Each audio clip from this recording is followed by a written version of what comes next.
অন্যায় এবং অবিচার করা হবে। প্রথমত আমরা 180 জনকে নিয়ে এসেছিলাম এবং এই কথাটা যখন আমরা প্রথম তাদের কাছে প্রস্তাব রেখেছিলাম গোল্ডেন সফরের কাছে, অভিষেক সেই জায়গায় এসেছিল এবং উনি কমিটমেন্ট করেছিলেন যে আপনারা আমাদের সঙ্গে চলুন এবং দেখবেন সেখানে আমরা কি করতে পারি।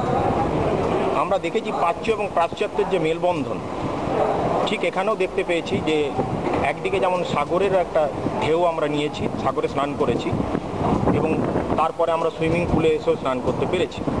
শুধু তাই না, এই যে 180 জনকে নিয়ে অ্যাকোমোডেটেড করে তাদেরকে নিয়ে যাওয়া, তাদেরকে খাওয়া দাওয়া এবং সমস্ত রকম কোনখানে ছোট ছোট ত্রুটি, এগুলো তারা প্রত্যেকটা উপলব্ধি করেছে।